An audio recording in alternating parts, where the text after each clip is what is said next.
네, 안녕하십니까. 김정민입니다. 이렇게 먼 데까지 와서 강의를 하게 돼서 대단히 영광으로 생각합니다. 오늘은 제가 저 LA에서 했던 주제와는 조금 다르게 다른 소재를 했습니다. 예전에 제가 그 국회의사당에서 강의한 적이 있거든요.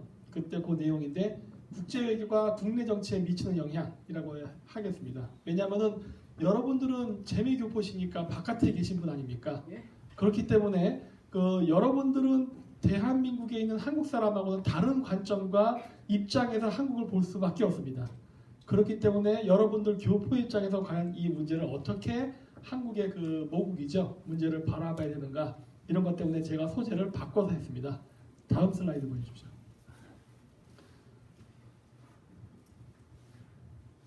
네, 요거는 저번에 그 레이건 대통령이 그 소비에트 붕괴되기 전에 베를린 장벽에서 그 연설을 했을 때 Tears Down the Wall이라고 그때 연설했던 거 있죠?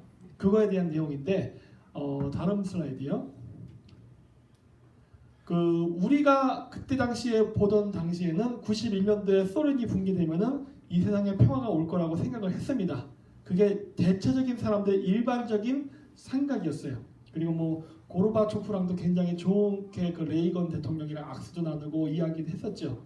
하지만 이게 아이러니할 수도 있지만은 냉전 시대 때가 오히려 더 평화로웠습니다. 실질적인 역사를 보면은 냉전이 끝나고 나서 더 전쟁이 심해졌어요. 여기 보시면 여기 써 있는 연도가 바로 다 냉전 이후부터 일어난 전쟁들의 연도예요. 91년도서부터 2018년 지금까지도 매년 전쟁이 끊긴 적이 없어요. 전 세계에서. 과거에 전쟁이 그렇게 많지 않았던 이유는 러시아 아니죠. 그때 소련이죠. 미국하고 소련이 양 체제가 그 위성 국가들을 든든하게 후원을 하면서 명확하게 선이 갈라져 있었습니다.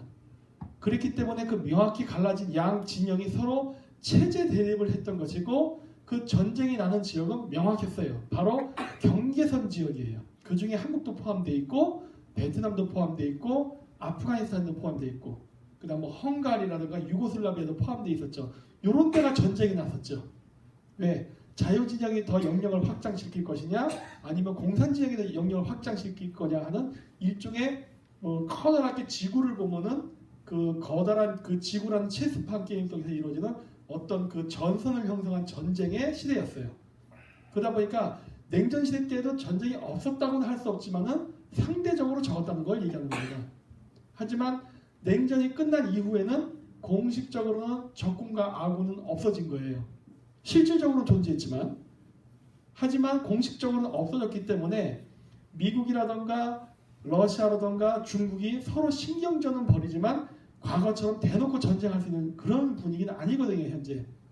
그러다 보니까 어떤 문제가 생겼느냐 과거와 같은 정규전이 아니라 게릴라전으로 바뀌었습니다. 즉 전방 후방이 없이 전 지역이 다 분쟁 지역화 될 수 있는 거예요. 그 분쟁 지역화 되는 것들이 바로 여기 보시면 여러 나라들이 표시가 됐습니다만 아랍에 있는 뭐 북부 아프리카 지역, 소말리아, 나이지리아, 한국, 뭐 인도네시아, 뭐 오키나와 등등 뭐 이제 거의 전지구적인 바로 갈등이 발생하기 시작했습니다.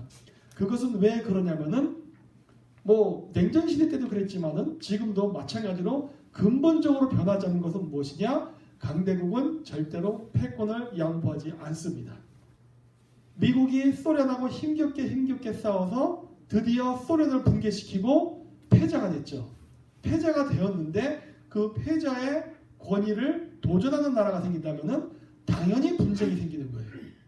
그렇지만 이번의 분쟁은 과거와 같은 어떤 뚜렷한 이념을 가지고서 하는 것이 아니라 일단 표면상으로는 자본주의 경제 아닙니까?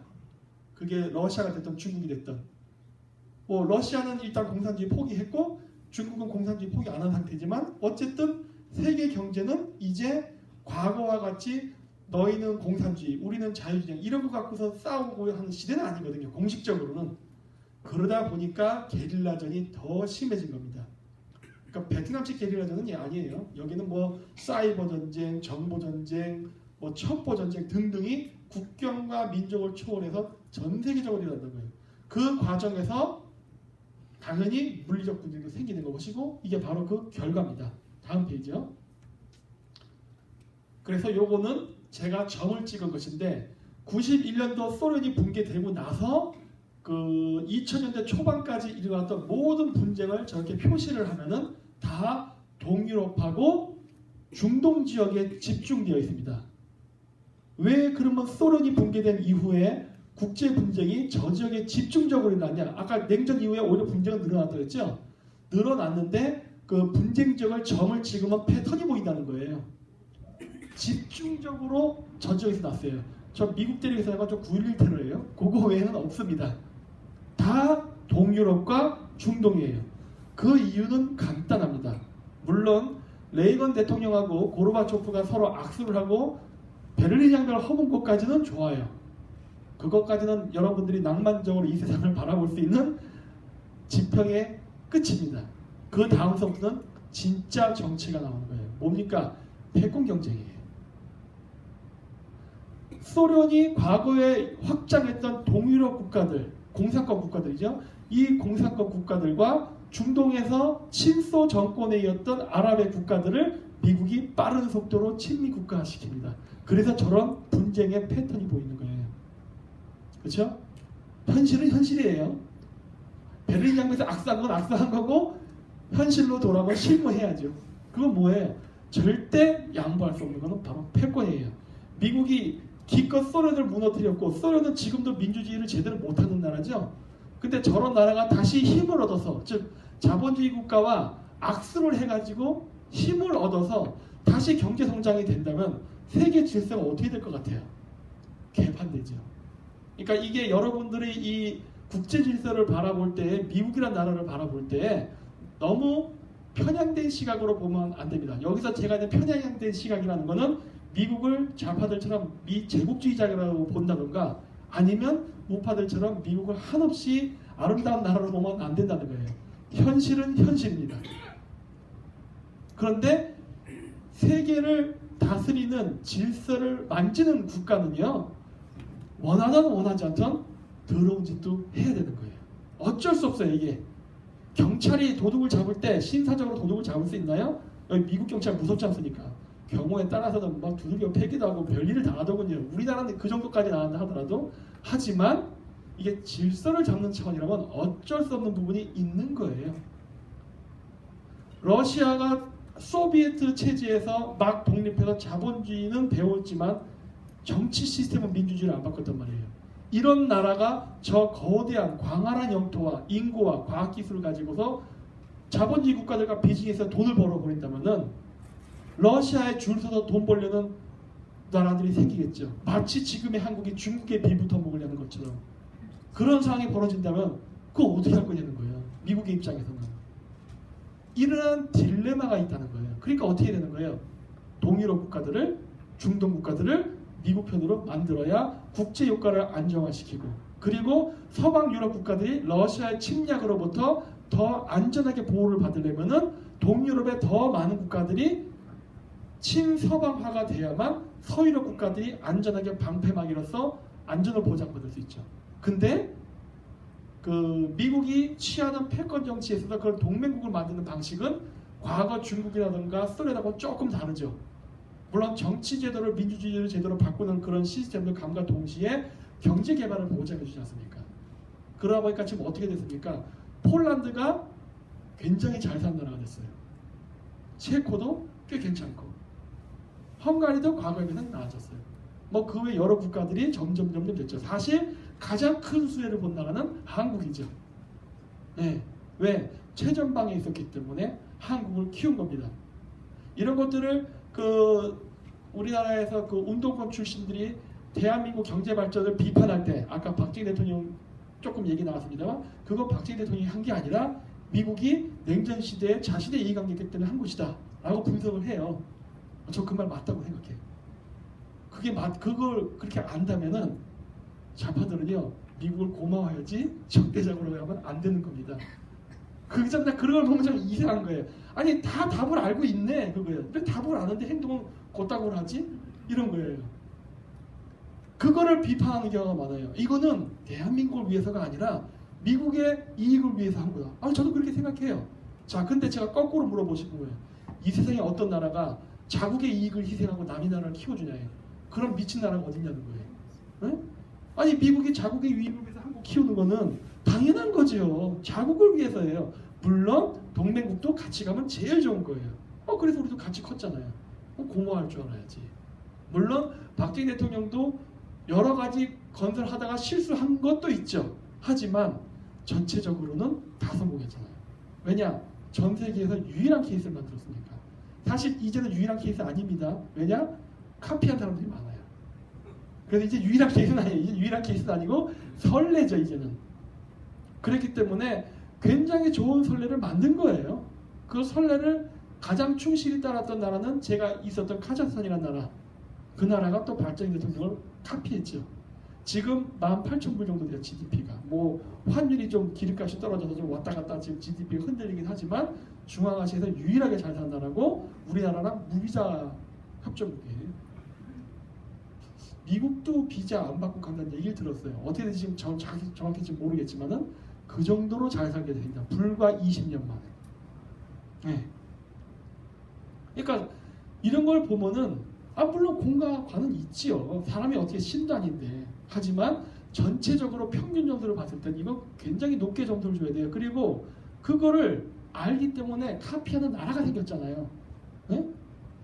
저는 우리나라 그 한류가 맨날 그 여자들 빤스 입고서 춤추는 거 이런 거보다는 이게 더 값어치가 있다고 봐요, 사실은. 예. 우리나라에서는 굉장히 홀대하는 것 같은데 사실 저는 제 개발도상국만 다녔거든요. 몽골, 카자흐스탄, 사우디아라비아, 물론 지금의 사우디아라비아 잘 살지만 옛날 때 어렸을 때 사우디아라비아 이런 나라는 못 살았는데 죄다 베껴간단 말이에요. 벤치마킹하고. 근데 왜 우리만 홀대하냐는 거예요. 이건 내가 봤을 때 좀 문제가 있습니다. 자, 다음 화면이요. 자, 저기 제가 노란색 점을 다시 쳤죠. 이거는 뭐냐면 2000년대 초반 이후부터 추가로 발생된 분쟁 지역입니다. 근데 어디에 몰려 있습니까? 물론 볼리비아 하나 남미에 있는 거 빼놓고는 죄다 어디에 있어요? 인도 태평양이에요. 트럼프 대통령이 말하는 인도 태평양 방어선 그거 왜 하는 겁니까? 중국 때문에 하는 거예요. 인도 태평양 방어선. 지금 러시아랑 미국은 91년도 이후부터 패권 경쟁을 했는데 어느 정도 정리가 됐습니다. 완벽히 정리가 되지는 않았지만은 어느 정도 이제 미국의 영역과 러시아 영역이 결정이 됐어요. 약간 흔들리는 지역이 우크라이나의 크림반도라던가 이런 거 정도예요. 그 외에는 이미 미국하고 러시아는 서로 나눠 먹기가 끝났어요. 자, 그러니까 이제 눈을 어디로 돌립니까? 중국으로 돌리는 거예요. 왜? 중국이 떠오르고 있기 때문에. 러시아를 제거했으니, 그러니까 91년도에 소련이 붕괴가 됐으니 이제 미국의 패권에 도전하는 새로 오르는 나라는 중국입니다. 당연히 방치할 수 없죠. 그러니까 갈등이 생기는 것인데 그 갈등이 생기는 것이 바로 중국하고 연해를 접하고 있는 국경을 접하고 있는 지역이 바로 갈등 지역이 되어버린 거예요. 그러다 보니까 자연스럽게 인도 태평양 지역의 국제 분쟁이 증가하는 겁니다. 네. 이거를 좌파적 시각으로 해석하면 뭐냐? 바로 강대국 간의 사이에 끼어서 희생양이 되는 대리전 전쟁이 발생하는 거라고 해석을 해요. 저는 그렇게 생각 안 해요. 왜냐? 바로 양 진영이 부딪히는 지역은 당연히 갈등 지역이에요. 근데 여기서 양 진영의 대립을 이용해서 우리는 경제 성장을 할 수가 있어요. 그리고 우리 그 선례를 이미 경험했죠. 박정희 대통령 때. 그렇기 때문에 우리는 남이 나라 어디 가서 벤치마킹 할 필요도 없어요. 그냥 우리가 했던 거 그대로 한 번 더 반복하면 되는 거예요. 그러면 지금 우리가 2만 불에서 다시 4만 불이 그냥 되는 거예요. 아주 쉬워요, 사실은. 그거를 우리가 스스로 거부하는 것 뿐이죠. 네. 그래서 자, 다음 슬라이드요. 이원 분쟁은 다 뭐와 관계가 있느냐? 중국의 1대1로와 밀접한 관계가 있습니다. 중국은요, 앞으로 미국과 사이가 나빠질 거라는 계산 하에, 물론 러시아와도 나빠질 거라는 계산 하에 새로운 무역 루트를 개발했습니다. 바로 미국과 러시아의 영향권을 벗어난 제3의 루트, 그게 실크로드 프로젝트예요. 제가 카자흐스탄과 몽골에서 13년간 이것만 연구한 겁니다. 어떻게 중국이 성장하는 것을 막을 것이냐, 어떻게 중국을 한국에 위협이 되지 않는 국가로 만들 것이냐, 이게 제 연구 과제였어요. 예, 그리고 제가 8개월 전에 한국에 들어온 거죠. 그리고 여태까지 여러분들이 보신 인터넷 방송은 다 제 졸업 논문 내용입니다. 네, 이걸 제가 14년 전부터 준비했어요. 자, 다음이요.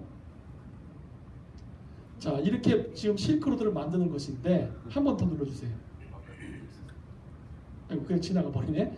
저 좀 이따 제가 설명할게요. 자, 그 다음 화면이요. 자, 이제 동남아시아를 봐야 됩니다.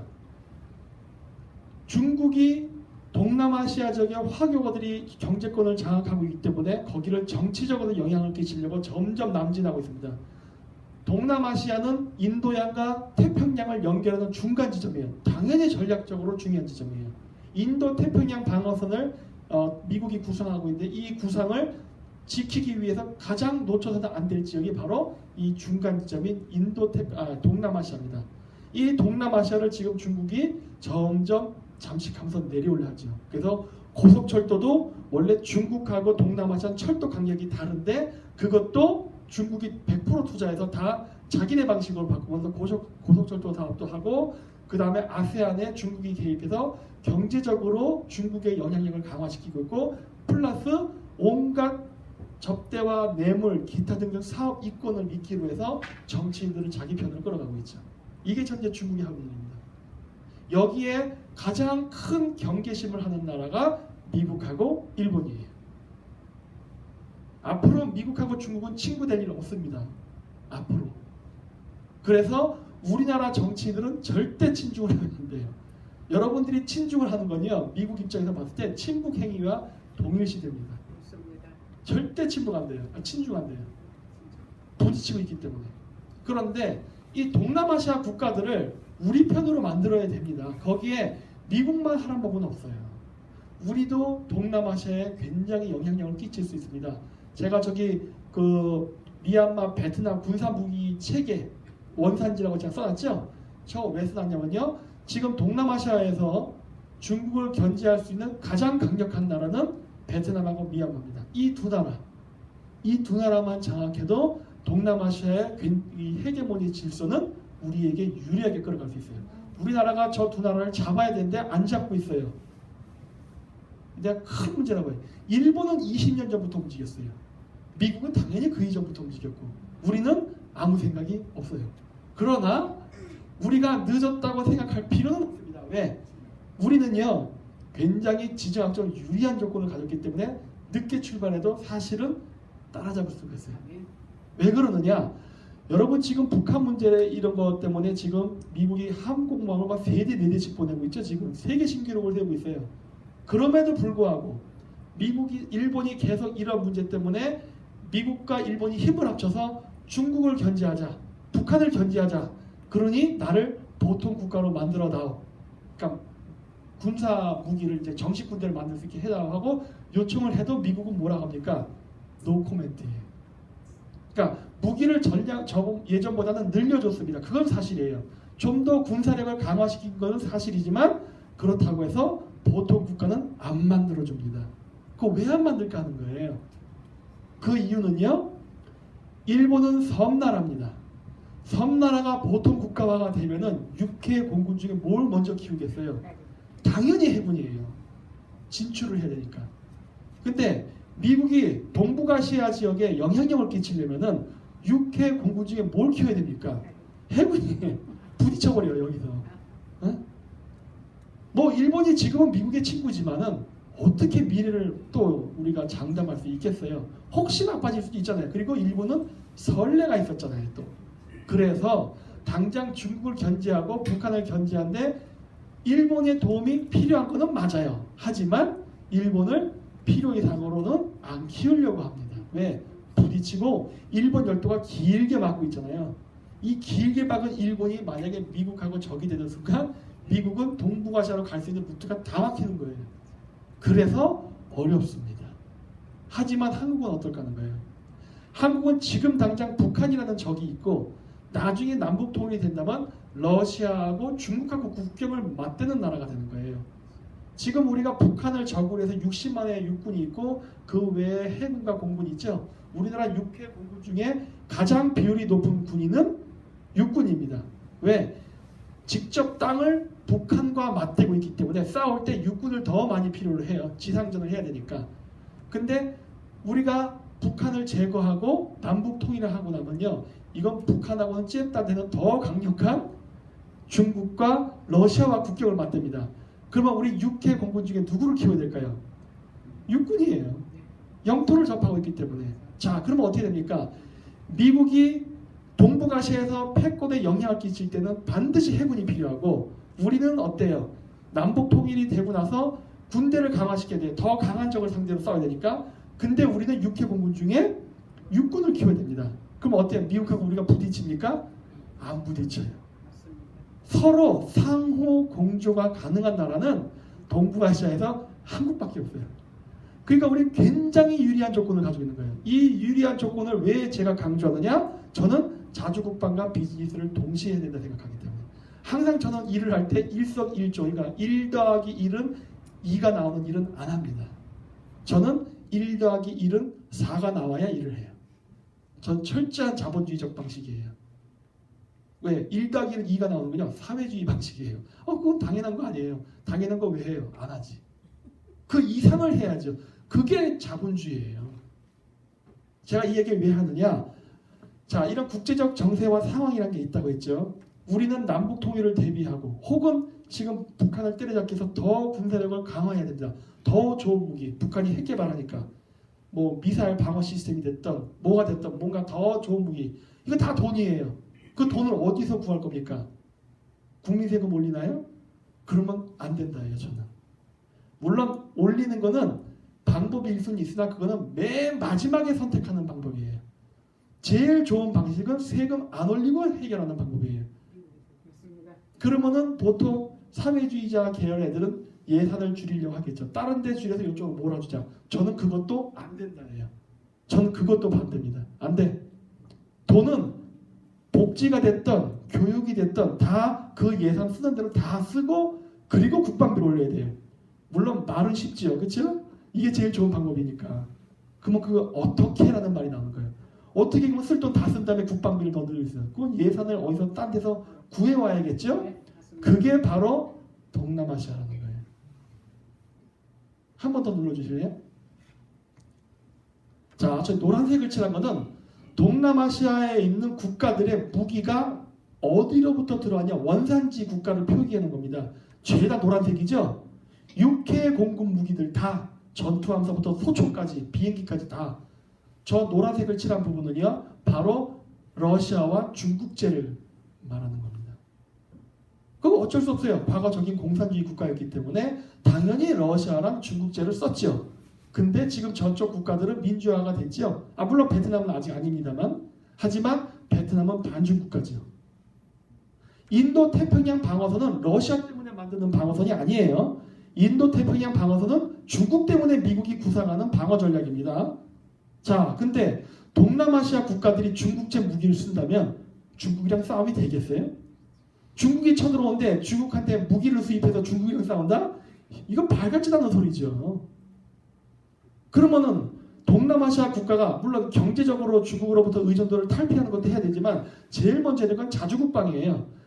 자주국방이 안 되는 동남아시아가 어떻게 중국으로부터 진정한 독립을 하겠습니까? 그 방법은 무엇이냐?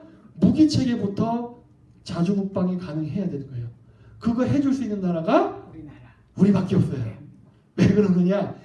일본이 여기에 계속 그 러브콜을 하고 있습니다. 일본 거 해라, 일본 거 해라. 근데 안 됩니다. 왜 안 된다고 얘기하느냐? 얘기했죠? 일본 해군의 영향력이 커지고 동남아시아에 일본 무기가 깔리는 거는 미국이 원하는 바가 아니에요. 그렇게 되면 미국은 나중에 중국하고 싸운 다음에 또 일본이랑 싸워야 돼요. 또 전쟁해야 돼. 그래서 복잡한 일 안 만들려고 한단 말이에요. 그러면 왜 제가 한국 무기를 여기서 더 좋다고 얘기하느냐? 그건 제가 한국인이라서가 아니라, 네, 제가 한국이니까 한국제 쓰세요. 그러면 미국인들이 듣겠어요? 콧방구로 남기지. 넌 한국이니까 그렇게 말할 수 있지. 이렇게 넘어갈 수 있죠. 그러니까 그러지 말고 미국의 워싱턴에 있는 정치인들이 그 말이 맞아라고 호응을 하게 만들려면은 제가 한국이라는 거를 잊고 얘기해야 되는 거예요. 그게 아니라 합리적으로 생각해보자. 미국 무기 좋은 건 다 아는데 동남아시아 애들이 미국 무기 살 수 있겠냐는 거예요. 그리고 미국 사람들이 그 아파치 헬기나 F-22 팔겠습니까? 안 팔지. 그러면은 동남아시아는 어디서 좋은 무기를 구할 수 있겠냐는 거예요. 그것도 중국하고 대척점에 있는 나라들 중에 여러 나라들이 있죠. 뭐 거긴 영국도 있고 프랑스도 있고 이스라엘도 있는데 미국이 원하겠어요? 웬만하면 자기네 무기를 해고 싶겠죠. 근데 비싸서 못 사. 그럼 어떻게 해요? 한국 거 사야지. 너무 간단하다는 거예요. 한국 무기 체계를 동남아시아에 시스템적으로 쫙 까는 거는 가격도 싸지만 왜 한국 거를 권장하느냐? 우리가 미국 시스템을 받아들였기 때문에. 그거는 하드웨어가 됐건 소프트웨어가 됐건 우리는 다 미국식입니다. 그래서 우리 무기를 사면요, 미국 무기는요 자동으로 연결이 돼요. 그래서 제가 생각하는 방식이 복사기를 판매하는 방식의 영업을 생각하는 거예요. 여러분 집에 복사기 있어요? 프린터기 같은 거? 복사기 한 대 값 얼마 안 합니다. 근데 잉크 카트리지는 어마어마하게 비싸요. 그거 2개 사면요 복사기보다 더 비쌉니다. 원래 복사기는요 잉크 카트리지 팔아서 돈 벌려고 파는 거예요. 그래서 복사기를 싸게 팝니다. 제 전략은 그거예요. 내가 복사기 팔게요. 미국은 잉크 카트리지 팔아요. 무슨 얘기냐? 전투기는 한국 거 살아야 해요. 왜? 싸니까. 근데 거기 붙는 미사일은 미제스라는 거예요. 그러면 되잖아요. 한국하고 미국은 무기 체계가 같이 움직이기 때문에 미국 무기 시스템을 깔기는 어려우나 한국 무기 시스템은 일본보다도 싸요. 그렇죠? 그러면은 이거밖에 답이 없지 않냐는 거예요. 그럼 미국 애들 너희들 입장에서 다른 아이디어 제봐요. 지금 내가 얘기한 것보다 더 좋은 아이디어 제봐. 없지요. 그러니까 한국이 깔는 거예요. 네. 한국 무기 시스템이 동남아시아에 깔리면은 그 나라는 미국의 무기 시스템 안에 같이 들어오는 겁니다. 자주국방이 가능하고 그 지역은 미국도 관심 지역이 될 수밖에 없어요. 왜? 미국의 미국 시스템이 깔렸는데 중국 애들이 들어와서 해킹해서 미국 기술 훔쳐가려고 하면 미국이 가만히 있겠어요? 도발대발하겠지? 무기를 동남아시아가 완벽하게 갖추지 못한다 하더라도 이런 것 때문에 보호를 받을 수 있다는 거예요. 이런 것 때문에라도 어디 중국 애들이 함부로 하서 해킹하겠어요. 그랬다간 중국은 죽지요 진짜. 어마어마한 무역 보복이 들어오죠. 건들지 못하게 된다는 거예요. 자주국방이 여기서부터 실현이 될 수 있는 첫 단추가 끼워지는 거예요. 그래서 우리랑 손잡아야 된다는 거예요. 근데 우리가 그렇다고 해서 동남아시아에 가서 과연 영업을 제대로 할까? 제가 제3세계에 살면서 한국 사람들 대기업 포함해서 영업하는 거 봤을 때 불가능합니다. 그 정도의 멘탈리티, 그 정도의 스케일 가지고 절대 비즈니스 못해요. 해외영업 빵점이에요. 그런데 복잡하게 하지 말라는 거예요. 뭐 동남아시아 가서 그 일일이 다 만납니까? 워싱턴 가서 한 방에 해결하라는 거예요. 워싱턴 가서 이러한 역학관계를 설명하면은 미국 입장에서도 도움 되잖아요. 우리는 미국하고 커미션 베이스로 가면 되죠. 너희가 베트남에서 탱크 비즈니스 뚫어주면은 20% 줄게 커미션. 나한테 80% 내놔. 돈 먹고 돈 먹기. 네?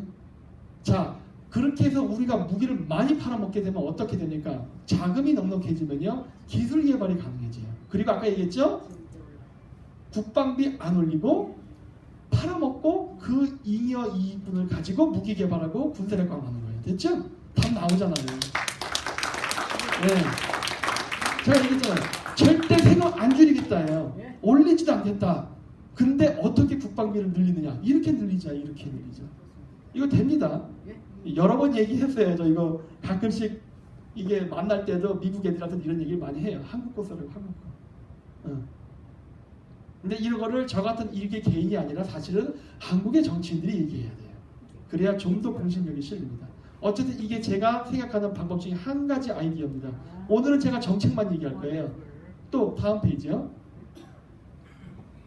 자, 제가 이렇게 이야기했던 이유가 있어요. 저게 지금 빨간 선이 중국 애들이 자기 땅이라고 주장하는 지역이에요. 뭐 다 가져가겠대요. 이 이유는 뭐냐? 바로 중국이 바닷길을 보호하기 위해서예요. 중국도 수출과 수입을 하는데 인도 태평양 바닷길을 지나갈 수밖에 없는데 그 지역에 미국의 해군기지, 공군기지가 너무 많기 때문에 자기들도 거기다 기지를 건설하고 바닷길을 지키려고 하는 거예요. 자기의 수출과 수입의 길을 안전을 확보하기 위해서 하는 거예요. 뭐 중국도 자국의 이익을 하는 거예요. 이해할 수 있어요. 하지만 저는 중국인이 아니니까 반드시 분수해야 되는 거예요. 나는 이해 안 해. 나는 중국인이 아니기 때문에. 하지만 중국인의 입장은 충분히 이해합니다. 하지만 저는 안 된다 해요. 한국인이기 때문에. 그리고 저 지역에 저기에 중국인들이 마음대로 선을 그을 수 있는 이유는 뭐냐? 바로 동남아시아 국가들이 해군이 약해요. 저기 제가 배에 그려놨죠? 저거 다 저 지역에 배치된 중국 전투함, 구축함의 숫자입니다. 그러면은 베트남이나 필리핀이나 인도네시아 국가들도 해군이 필요하겠네? 근데 쟤네들이 미국 해군 전투함을 살 수가 있을까요? 못 사요. 돈이 없어. 우리밖에 안 돼요. 우리가 전투함을 판다는 소리는 지금 거제도에 지금 조선업이 지금 다 부도가 나서 거덜이 났죠? 그거 저거 한 방이면은 다 살아납니다. 그렇죠? 다시 경제 활성화시킬 수 있어요. 답이 다 있어요. 지금 답이. 미국의 인도태평양 방어선 정책에 그대로 호응만 해주면 우리는 어마어마한 지금 경제 호황을 누릴 수 있어요. 단 지금의 정권이 반대로 가기 때문에 불황이 온 것뿐이에요. 네. 그래서 제가 무기 체계를 한국화하는 적극적인 비즈니스를 해야 되는데 그걸 굳이 베트남에 미얀마 가지 말라는 거예요. 미국 가라는 거예요. 미국. 워싱턴 가서 로비하라는 거예요. 그러면 알아서 될 테니까. 그렇죠? 다음 페이지요. 글씨가 막 좀 커서 그런데 자, 그래서 아까 제가 이미 저건 얘기했을 거예요. 왜 한국 거를 해야 되느냐? 제가 한국인이라서가 아니라 이게 미국의 국익의 관점에서 봤을 때 제일 좋다는 거예요. 아주 값싸게 자기 돈 안 들이고 저절로 할 수 있는 거예요. 그리고 돈까지 벌 수 있다예요. 그럼 이거 해야죠.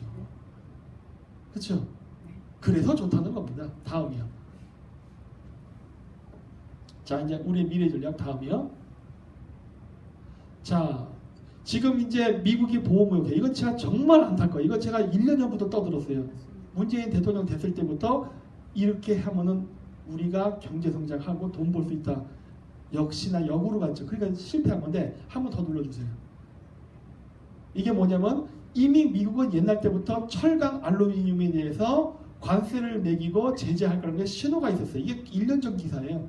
그래서 제가 1년 전서부터 무슨 이야기를 했느냐? 미국하고 중국은 무역전쟁부터 시작한다. 패권경쟁이. 무역전쟁이 시작될 때 우리가 미국 편만 들면은 아까 얘기했던 그런 무기, 공짜 비즈니스 할 수 있고 플러스 중국이 미국에 갖고 있는 철강 포지션을 우리가 가져올 수 있다. 한 번 더 눌러주실래요? 이거죠. 중국이 저렇게 많아요. 미국에 수출하는 양이, 철강이. 저거의 절반만 먹어도 우리는 어마어마한 이익을 볼 수 있죠. 그렇죠? 뭐 중국이랑 뭐 교역을 끊으면 우리 뭐 굶어 죽고 어쩌고 하는데 그걸 하지 말라는 거예요. 지금의 중국이 어떻게 성장한 겁니까? 미국에만 팔아먹고 제2의 경제국가가 된 나라예요. 근데 그 중국이 미국하고 사이가 안 좋대. 따라서 중국이 미국에 팔고 있는 모든 무역 점유율은 어쩌면 제로에 가깝게 떨어질 수도 있다예요. 근데 그렇다고 미국이 바로 제조업을 육성시켜서 중국으로부터 받아먹던 물건들을 독자적으로 개발할 수 있느냐? 못해요. 산업은 그렇게 한 번에 생기는 게 아니에요. 공장도 만들어야지, 직원도 또 교육이 돼야지, 또 투자 자금 들어와야지. 이 모든 일이 되려면은 몇 년이 걸린다고요. 당장 필요한 소비재는 다 우리가 해줄 수 있어요. 중국이 만들어서 미국에 파는 물건 우리가 다 만들어 팔 수 있습니다. 단 어떠한 문제가 있느냐? 우리께 좀 가격이 비싸요.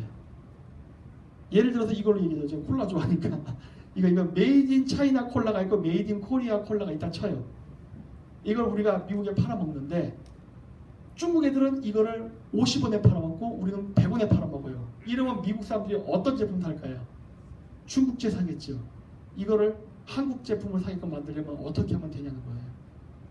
어떻게 하면 될까요? 네? 업그레이드요? 시간 걸려요. 안 돼요. 그거는 다른 방법. 중국에서는 시간이 걸리고 품질 개선되면 가격은 올라가는 거예요. 그렇죠? 중국 제품 관세 붙여버리면 되잖아요. 100% 관세 매기든지 뭐 110% 관세를 매기면 이게 중국 메이드 인 차이나는 원래 원가 판매가는 50원인데 이게 110원이 될 수 있잖아요.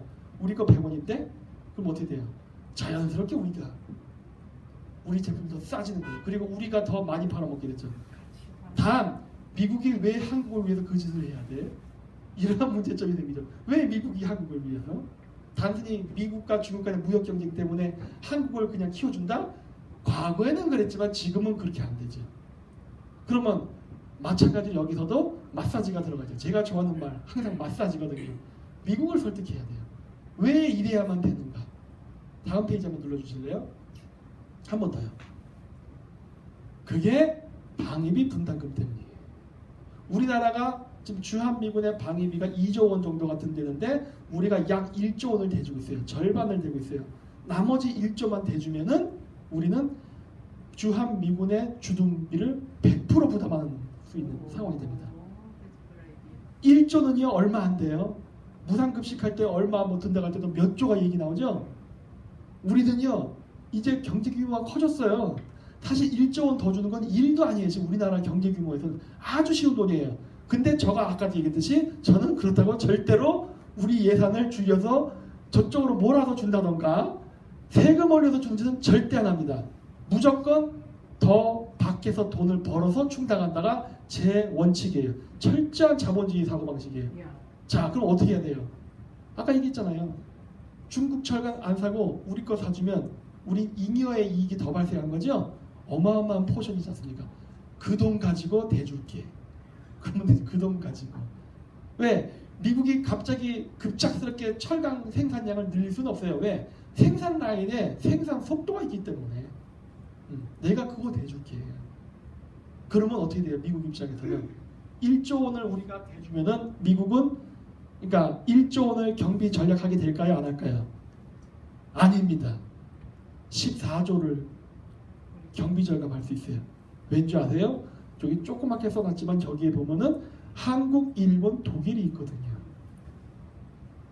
전 세계에서 미군이 가장 많이 주둔한 숫자상으로 봤을 때 그게 독일, 일본, 한국이에요. 세 나라 중에 가장 못 사는 나라가 우리나라예요. 그런데 제일 못 사는 나라는 한국이 100% 방위비를 분담한다면 독일하고 일본은 어떻게 되는 거예요? 입장이 이상해지죠. 바로 그거라는 거예요.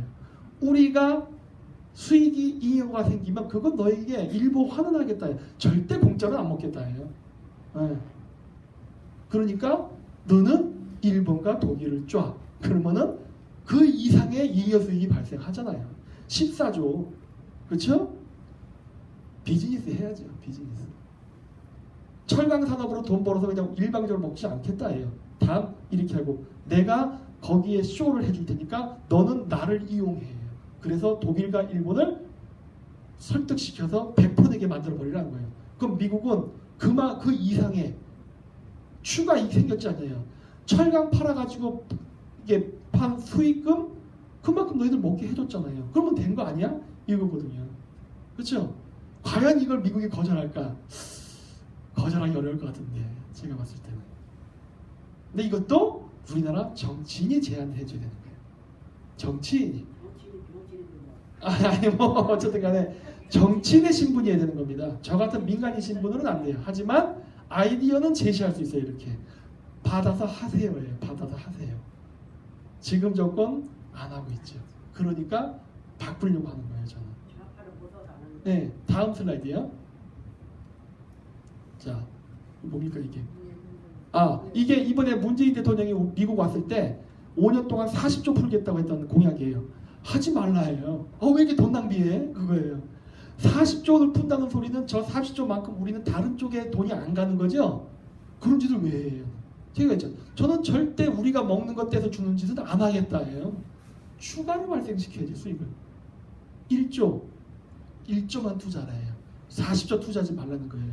근데 사실 40조 투자를 해놓고도 지금 경제 지지 당하고 있죠? 이게 뭐한 짓이냐는 거예요. 돈 주고 뺨 맞는 짓 왜 하냐는 거예요. 나는 미국에서 돈 벌어서 주고서 칭찬받으려고 하는 건데 이게 낫잖아요. 아니 이 사고의 전환이 필요하다는 거예요 지금. 그렇죠? 다음 슬라이드요. 네, 다음이요. 교과서 한 번 더요.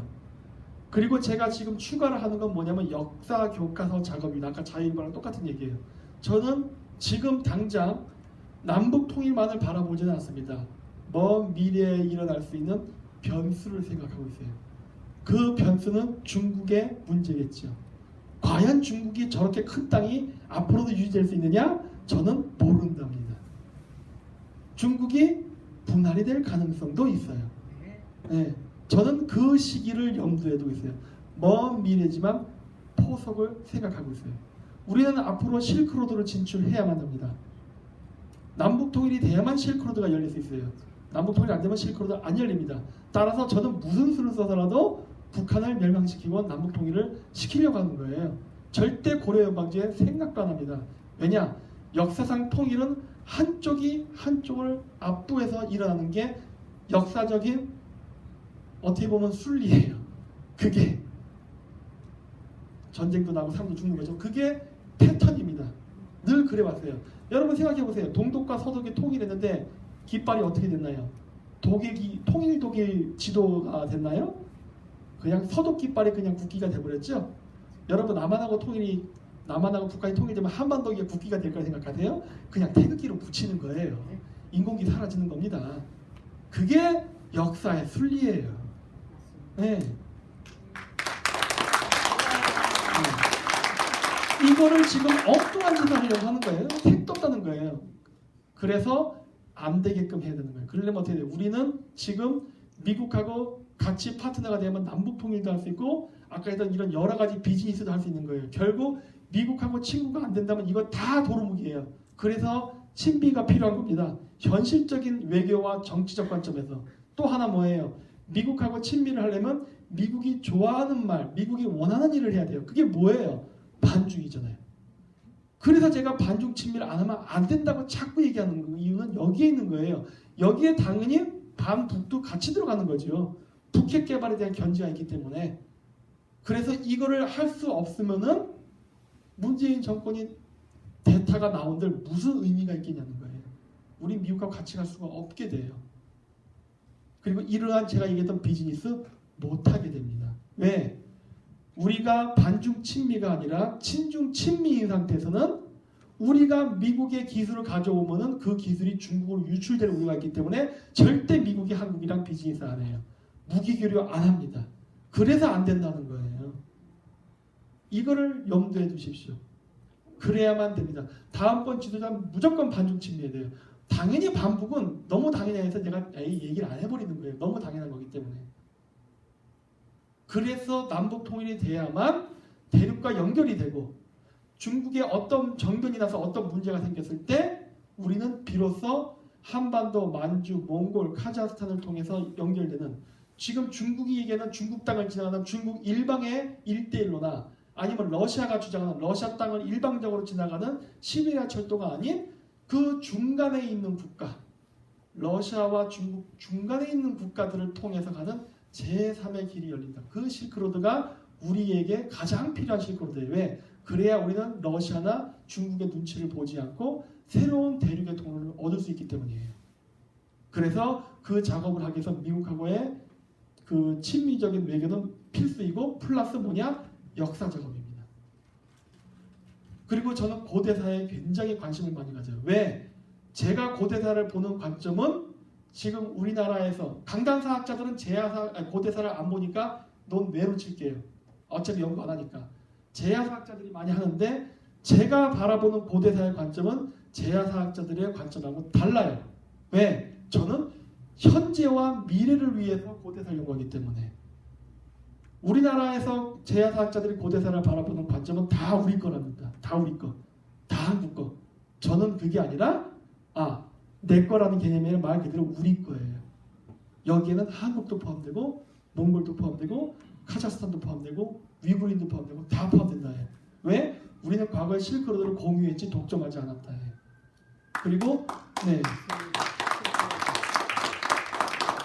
그걸 독점하려는 생각을 가지게 되면은 중국의 일대로나 러시아의 시베리아 철도 개발과 다를 게 아무것도 없어요.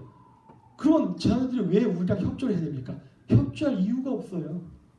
나눠 먹자예요. 아까도 했잖아요. 모든 건 나눠 먹어야 된다고. 자본주의는 나눠 먹는 겁니다. 기브 앤 테이크가 명확하면은 그놈이 싸가지가 없건 뭐 불륜을 저지른 놈이 아무 상관이 없는 거예요. 왜? 우리는 자본주의예요. 이걸 잊으면 안 돼. 우린 조선시대에 유교적 도덕정치를 하는 게 아닙니다. 물론 도덕적으로도 완벽하면 좋아요. 하지만 뭐 그렇게 100점짜리 찾다가는 언제 우리가 다음번 지도자를 찾겠습니까? 그러니까 일단 똘똘하고 나의 삶을 윤택하게 해주는 사람을 일단 찾는 게 중요해요. 예. 지금 뭐 맨날 적폐청산한다고 그러고 뭐 친일청산한다고 해서 어디 경제가 좀 나아졌냐는 거예요. 예? 예, 그 깨끗한 것보다도 돈을 벌어다 주는. 그러니까 남편 여자들이 신랑감 찾을 때 그냥 능력 없고 잘생긴 남자보다는 조금 못생겨도 머슴같이 생겼어도 이거를 많이 갖고 오는 남편이 최고 아닙니까? 네? 현실적으로 보라는 거예요. 세상을 현실적으로. 네. 머릿속으로 이상한 뭐 이게 파라다이스 그리지 말라예요. 그리지 말고 당장 현실, 즉 이상을 포기하지는 않지만 현실을 무시하지 말라예요. 우리나라 사람들 보면은 이상만 찾고 현실은 전혀 생각 안 해요. 이게 큰 문제라는 거예요. 앞으로는 명확해져야 됩니다. 미국과 중국이 싸우는데 누가 이기느냐, 누가 나에게 더 많은 떡고물과 선물을 주느냐 철저히 계산을 하는 거예요. 답은 다 나와 있습니다. 제가 얘기 안 해도 벌써 어떤 나라인지 답이 다 나와 있잖아요. 다음 슬라이드요. 그 다음이요. 이거 이미 얘기했으니까. 자, 이제 중국 애들은 동북공정에서 고구려뿐만 아니라 백제사도 중국 땅에다가 지분을 걸어요. 중국의 역사에다가. 그러면은 이제 경상도 신라만 빼놓고 다 중국 역사예요. 자, 이제 문제는 무엇이냐? 그래도 그나마 북한 애들은 주체사상 떠들면서 반중을 해요. 근데 우리나라에 있는 좌파들은 그러니까 주사파 이 주체사상을 공부하면서 친중을 해버립니다. 뭐 이런 놈이 다 있냐는 거예요. 아니 역사도 뺏어가고 땅도 뺏어가려고 하는 거예요. 지금 지방 분권화하고 외국인들 3년 이상 되면 지방의원 선거권 가졌죠. 지금 지방 분권까지 하고 외국인이 선거권 가지면요 전라도는 중국랑 됩니다. 우리 민주주의로 다수결합시다. 그러면은 왜? 중국 땅에 지금 고령화가 돼서 할아버지 할머니들밖에 없는데 죄다 중국의 이민자들이 불법 이민자들까지 개떼같이 지금 전부 전라도에 가 있잖아요. 걔들이 투표권을 얻어서 투표하면 누가 이기겠어요? 아직은 우리가 이기지만 앞으로는 걔네들이 이길 날이 멀지 않았고 얘네 중국인들과 이권관계에 얽혀있는 지금의 여당은 당연히 속수무책으로 방관할 수밖에 없겠죠. 그러면 전라도는 중국 땅이 되는 거예요. 아니 이건 제국주의 아니냐는 거예요. 이거야말로 진짜 제국주의 아니냐는 거예요. 역사도 뺏어가고 땅도 뺏어가려고 하는데 왜 친중행위 하냐는 거예요. 예? 이거는 제국주의예요. 그럼 얘들 지금 투자해야 되는 거 아니에요? 원래 반제국주의자 아니에요? 걔들은 안 한다는 거예요. 왜? 얘들은 공산주의자니까. 다음이요. 여기 신장 미구리 자치 이런 것들 이런 거에 대해서 침묵하잖아요. 그렇게 인권 좋아하는 놈들이. 아까 윤창규 사건도 나왔지만은 윤창규 사건 때는 온갖 진상을 다 부리더니 지금 미투 운동에서는 아무 짓도 안 하죠. 이런 것들이에요. 우리나라에서 그렇게 인권을 얘기하면서 왜 북한의 탈북자들 인권을 이야기를 안 하며 왜 중국 내부 소수민족의 인권을 왜 침묵합니까? 걔들 인권주의자 맞아요? 그거예요. 응? 그냥 특정 국가나 특정 이 집단의 뻐꾸기 노릇만 하는 거 아닙니까? 똑같은 인권이 그러니까 사람 생명이 여기는 귀하고 여기는 안 귀한 거야? 인권 운동자는 그런 말 하면 안 되잖아요. 인권은 다 중요한 거라고 얘기해야 되잖아요. 근데 얘들은 사회주의 국가가 원하는 인권만 인권이에요. 그러니까 얘들을 빨갱이라고 볼 수밖에 없다는 거예요. 왜? 이렇게 편파적인 인권을 얘기하는데. 네, 다음이요. 이건 그냥 제가 그냥 쓴 건데 다음이요. 아까 저거 뭐냐면 책 쓴 건데 뭐냐면 저거 제가 러시아 말로 번역해서 요즘 돌려요. 카자흐스탄 이쪽에다가. 왜? 앞으로 실크로드를 건설하기 위해서 필요한 역사 작업입니다. 무엇이냐면은 지금 카자흐스탄, 우즈베키스탄, 키르기스탄, 터키, 아제르바이잔, 헝가리, 루마니아 등등 많은 국가들이 공동 역사 교과서 작업을 합니다. 고대사를 바탕으로. 왜? 우리는 한 뿌리에서 나왔다예요. 자, 근데 제가 이 얘기를 왜 하느냐? 우리나라의 역사 논쟁은요, 나 잘났다 논쟁이에요. 우리가 정통성이 있어. 그렇죠? 니들 친일파야. 니들 뭐 빨갱이야. 이런 논리밖에 없어요. 즉 조선시대의 예선 논쟁에서 한치도 안 벗어나요. 정통성 싸움이에요. 근데 저는 아까 얘기했죠? 저는 자본주의자입니다. 그래서 저는 돈의 관점에서 바라봐요. 근데 걔네들의 역사 논쟁은 제가 봤을 때 돈이 안 돼. 뭐야 이거? 누가 깨끗하나 콘테스트 하는 거네? 근데 둘 다 더럽네? 이거 의미 없네. 저는 그런 관점이 아니라 이 역사를 어떻게 봐야만 우리에게 경제의 보탬이 되고 우리의 국익에 더 도움이 되는 쪽으로 보는 거예요. 그 관점에서 둘 다 땡이다 해요. 저는 강단사기고 제야사기고 다 관심 없다 해요. 저는 아예 제가 그냥 만들어 버렸어요. 범알타기 사건이라고 만들어 버렸어요. 왜? 난 돈 되지 않은 역사 안 하겠다 해요. 쟤네들은 저렇게 뭉치는 이유가 뭡니까? 물론 명분은 우리는 한 조상으로서 나온 형제 민족이다 예요. 하지만 실질적인 이유는 뭐예요? 경제교류예요. 경제 다 쩐의 전쟁이에요. 쩐의 전쟁. 우리는 남이 아니다예요. 그러니까 어떻게 된다? 뭉쳐야 된다. 카자흐스탄 자원 많지? 오케이. 나 형제니까 싸게 줘. 그리고 터키 너 인구 많지? 그러면은 내가 다른 애들이랑 팔 때 나한테 더 특혜를 줘야 돼. 이거예요. 이거 하기 위해서 역사하는 거예요. 제가 바라보는 역사도 이거예요. 실크로드를 연결해야겠는데 저기를 반드시 통과해야 돼. 근데 내가 너희랑 같은 조상에서 나온 형제 민족이야. 어떻게 해야 되는지 알지? 싸게. 통과할 때 나를 잡지 마라. 통과세 붙이지 마라. 왜? 우리는 형제니까. 이거를 이루기 위해서 역사를 공부하는 거예요. 그래서 제 역사가는 다르다고 자꾸 얘기하는 거예요. 돈이 안 되는 역사하면 안 된다는 거예요. 아까 얘기했죠. 외교도 돈이 안 되면 안 되는 거예요. 다 돈을 만들기 위한 정책을 기반으로 깔지 않으면 그 정치는 실패합니다. 왜? 맨날 국민 세금 올리려고 할 테니까. 뭐 언제까지 피 빨아먹으려고 그래. 그래갖고는 절대 대국이 되지 못합니다. 돈은 밖에서 벌어야 되는 거예요. 미국이 그러지 않습니까? 사실 저 미국 카피 많이 해요. 미국 애들의 대외 정책을 연구하면서 아 이렇게 하니까 강대국이 되는구나 라는 메커니즘을 공부하려고 하는 거라요. 이게 미국만큼은 안 돼도 적어도 넘버 2까지 가려면은요 이러한 미국의 사고방식과 자본주의 논리는 철저히 배워야 되는 거예요. 그래서 저는 그 방송을 하면서 절대 그 상대방 정치인들의 섹스 스캔들이나 뇌물은 언급 안 합니다. 그럴 수도 있지요. 뭐 일하다 보면 그럴 수도 있지. 너그럽게 봐줄 수 있어. 하지만 경제를 망친다? 그놈은 가만히 안 냅둬요. 네, 그거는 안 된다 해요.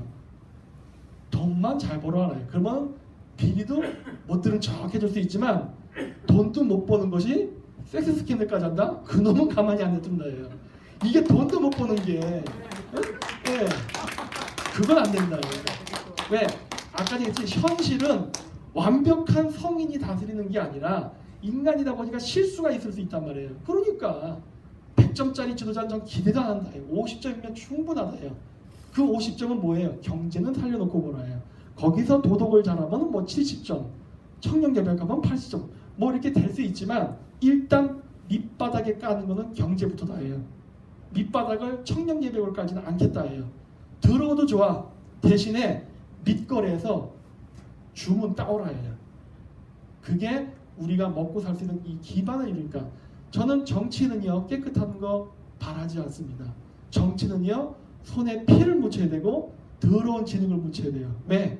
그래야 나머지 5천만 명이 더러운 짓을 안 하니까. 대신해야 되는 거예요. 자 다음이요. 자 이제 중국은 어떤 문제가 생기는 거냐? 중국은요 앞으로 미국하고도 적이 이미 미국하고 적이 됐고 앞으로 러시아랑도 적이 될 겁니다. 러시아가 중국이 커지는 것을 원하잖아요. 너무 많이 컸어요. 두려워. 중국의 인구가 시베리아로 자꾸 꾸역꾸역 넘어와요. 이러다가 시베리아가 다 중국화돼요. 그래서 결국 러시아는 어느 인계치에 다다라면 미국하고 한편이 될 수밖에 없어요. 중국은 고립될 겁니다. 그때가 우리에게 찬스라는 거예요. 근데 그때 가서 우리 반중 침해를 이러면 늦는 거예요. 지금서부터 쌓아나가야 되는 거예요. 왜? 미국이 지금서부터 계획을 해오니까. 그렇죠? 그때 중국이 나가서 유일한 탈출로가 중앙아시아예요. 중앙아시아만 막으면 중국은 완전히 끝나는 거예요. 제가 왜 이렇게 카자흐스탄을 빈번하게 가는지 아시겠죠? 카자흐스탄, 중앙아시아만 장악하면은 중국은 끝장입니다. 한국이 아무리 조그맣다 하더라도요, 지금 외교만 잘하면요, 중국을 쥐락펴락 할 수 있어요. 완전히 협박할 수 있어요. 솔직히 중국 같은 거 진짜 완전히 협박해갖고 우리가 삼성 핸드폰을 중국 시장 점유율 1등도 만들 수 있어요. 사실. 근데 이 등신 같은 것들이 다 뺏기고 있죠, 지금. 기술 뺏기고 돈 뺏기고. 그거 못하게 할 수 있는데. 그 방법은 제가 여기선 얘기 안 합니다. 하지만 할 수 있어요. 중국? 저거 상대도 안 돼요, 사실은. 네, 다음이요. 요게 바로 접경 국가예요. 좌파들 놀이는 뭡니까? 우리는 강대국 사이에서 맨날 쥐어 터지고 슬픈 민족이다. 왜 이렇게 재수없게 여기서 해서 3만 원 역사를 사냐? 걔네들의 자학사관이에요. 저는 한 번 더 눌러주세요. 그렇게 생각 안 합니다. 똑같은 나라인데 제가 파란색을 칠한 나라와 빨간색을 칠한 나라가 있어요. 빨간색을 칠한 나라는 그 자학사관이 너무 세서 지금도 거지같이 사는 나라들이에요. 아까 우리 그 최영재 우리 선생님께서 말씀하셨던 뚱뚱한 한국인들 마사지하는 나라들, 발 마사지하는 나라들. 파란 나라는 뭐냐? 우리도 과거에 마사지했던 나라들이에요. 그렇죠? 우리나라도 집장촌이 있었고 미군 상대로 성적대도 했었죠. 저 일본 애들 그 섹스 강강 왔을 때 우리나라 기생들이 있었죠. 일본 사업가들 첩하고 그런 역사가 있었잖아요, 우리나라에도. 근데 지금은 아니죠. 오히려 거꾸로 우리나라 남자들이 다른 나라 가서 그 짓을 하고 있죠. 뭐 이게 뭐 옳다 그러다를 떠나서 저는 자랑스럽게 생각합니다. 저는 개인적으로 남자이기 때문에 여성분들이 저를 욕하셔도 그건 받아들일게요. 하지만 남자의 입장에서 저는 굉장한 프라이드를 가져요. 왜? 맨날 당하다가 이젠 제가 조금 할 수 있는 입장이 됐다는 게 이게 얼마나 대단한 거예요. 이게 우리 세대 안에서 이게 이루어졌어요. 우리 세대 대단하다 보는 거예요. 파란색 칠한 나라들이에요. 파란색 칠한 나라들. 네?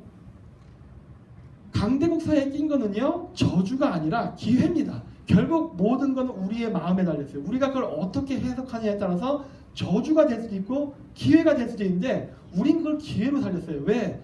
미국이 한국을 안 키우면 자유진영이 최전선이 무너지는데 한국 키워야죠. 그래야 일본도 먹고 살 수 있고 미국도 안심하고 먹고 살 수 있는 거 아니에요. 우리 안 키우고 지들이 배겨? 이거예요. 나를 키워라 해요.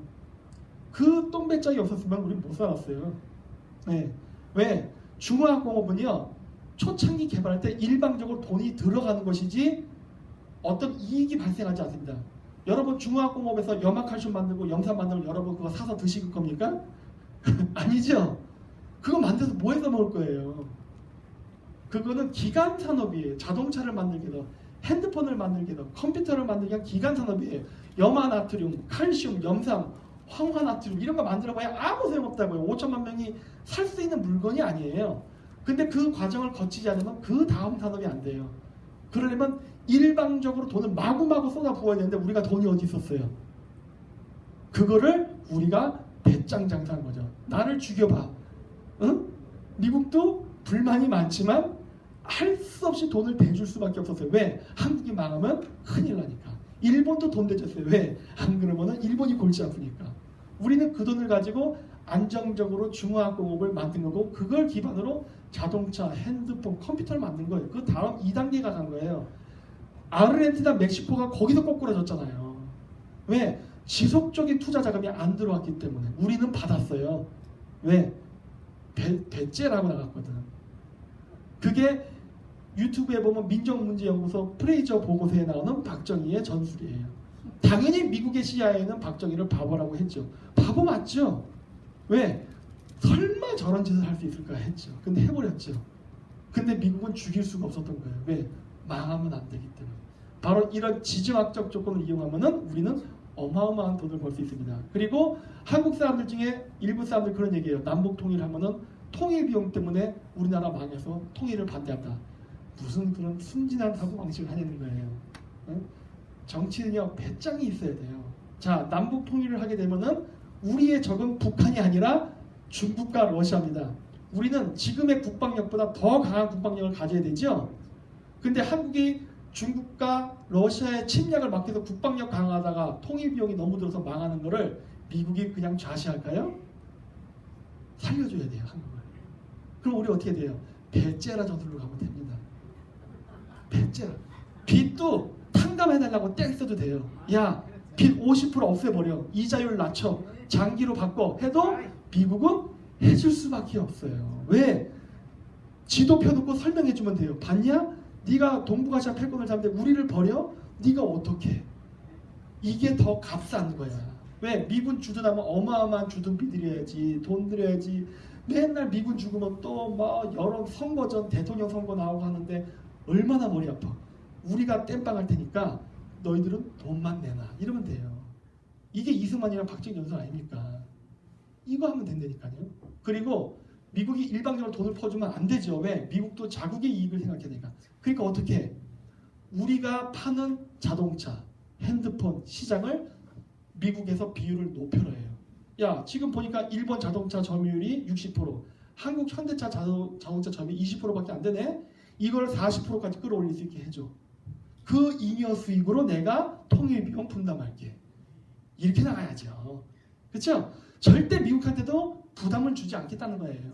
하지만 너도 먹고 나도 먹고 같이 잘 되자예요.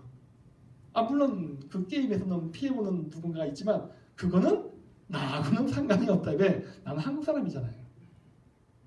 이렇게 해서 시장 점유율을 점거해 나가야 돼요. 왜 그런지 아세요?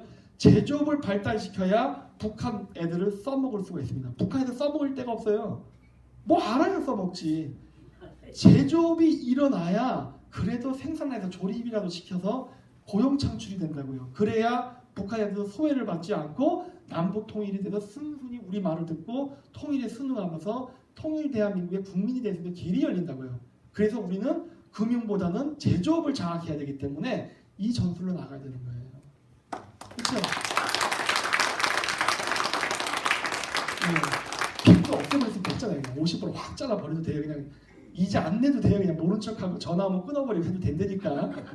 그 정도의 배짱이 있어야 된다요. 그 정도의 배짱이. 너무 이 사람들이 소심해. 다음이요. 자, 실크로드, 즉 세계 무역 항로가 변하면요, 세계 패권이 변했습니다. 미국도 이거 잘 알아요.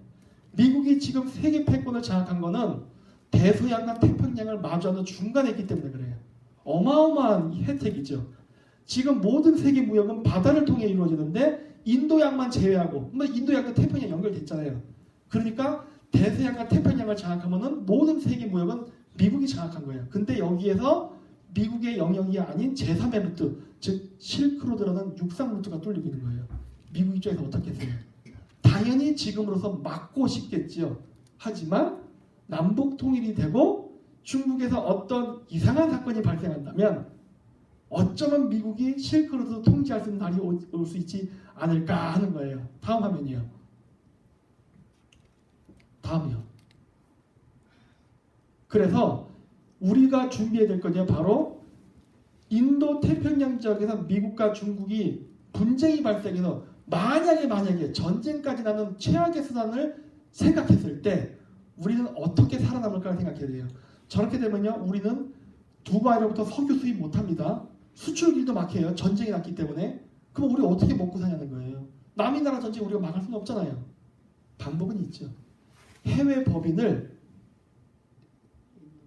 동남아시아, 인도 이런 데로 옮겨갖고 중동과 아프리카에서 원자재 조달받아서 저기서 물건 생산해서 저기서 팔아버리면 돼요. 현지 법인에서 생산하고 현지에서 판매하는. 지금도 우리 그거 하고 있잖아요. 하는데 그 위치를 전략적으로 선택하는 거예요. 플러스 트럼프가 자꾸 아메리칸 포스트하면서 자꾸 제조업 살리려고 하죠. 미국의 철강 회사가 생긴다던가 미국의 GM이 공장을 만들기 전에 우리가 공장 옮겨갖고 현대자동차 만들고 포스코처럼 거기다 만들어야죠. 야, 우리가 만들어서 싸게 팔게 이렇게 나가야죠. 그렇죠? 우리가 장악해야 돼요. 그래서 우리가 그쪽에서 취업 고용 창출도 해주고 현지 판매로 가야 돼요. 그러면은 돈은 벌 수 있어요. 즉 동남아시아 통과하지 않고 물건 팔아서 돈을 벌 수 있어요. 자, 돈이 생기면 어떻게 해야 돼요? 한반도는 자원이 없는 나라잖아요. 자원 조달해야 되죠? 그거를 미국 땅에서 하자 해요. 그리고 남미에서 하자. 미국 애들 셰일가스 개발했잖아요. 우리가 사줄게.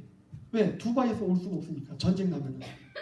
미국 애들이 셰일가스 기껏 다 개발하는 거 지금 어떤 문제가 생겼습니까? 판매처가 없어요. 석유는 선물 거래하니까 벌써 몇 년치 선물 거래가 계약이 쫙 돼 있어요. 그래서 미국이 팔고 싶어도요, 한국이 팔 수가 없어요. 왜? 우리는 이미 2, 3년까지 뭐 중동의 쿠웨이트, 이라크, 이란 이런 데서 이미 사기로 다 계약이 돼 있기 때문에 미국 거 사줄 수가 없어요. 그런데 여기가 전쟁이 나서 길이 끊긴다면은 어차피 수입 못해요.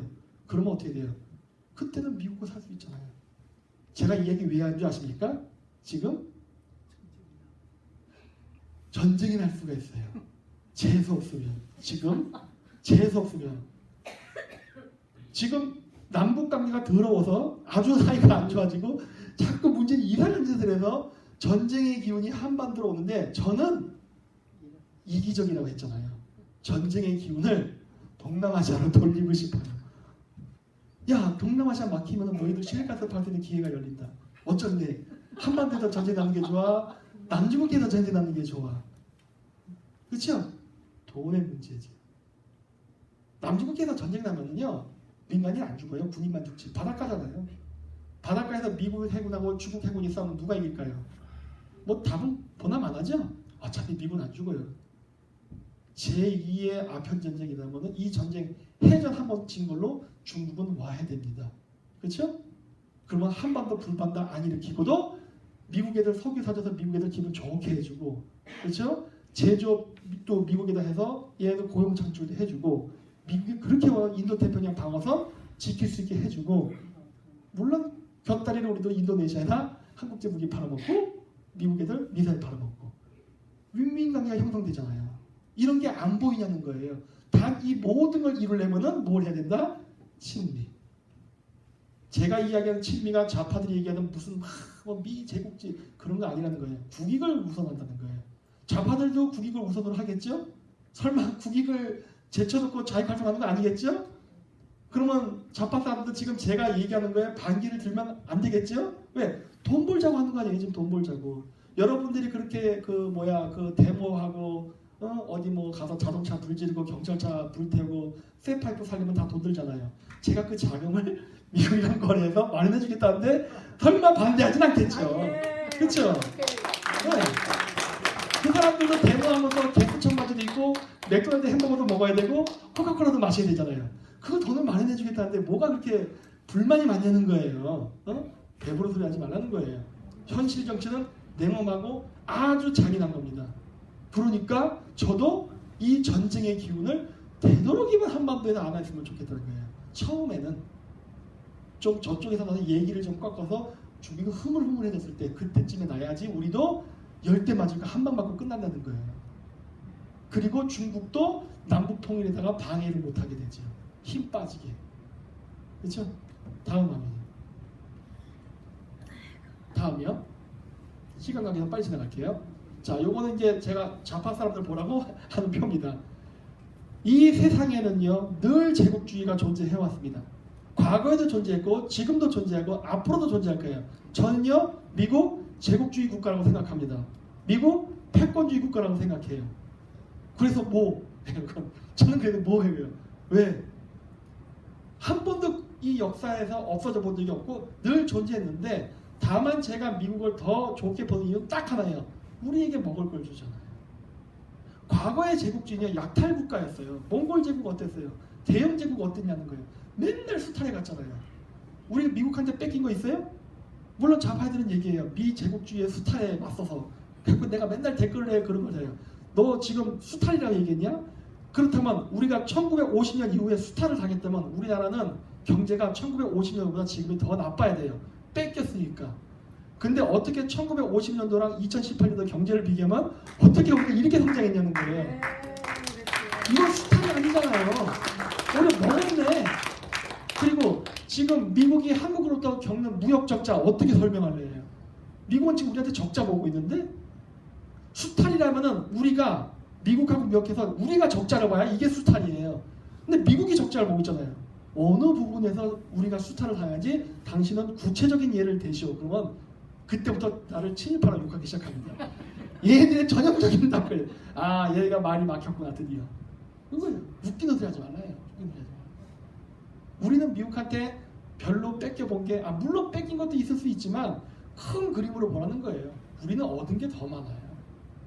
제가 안 그래서 어떻게 여기 와서 강연을 하겠습니까? 이거 다 돈 아닙니까? 돈. 예? 그만큼 우리가 돈을 벌었다니까요. 그래서 보세요. 중국은요 산업구조가 수출 주도형입니다.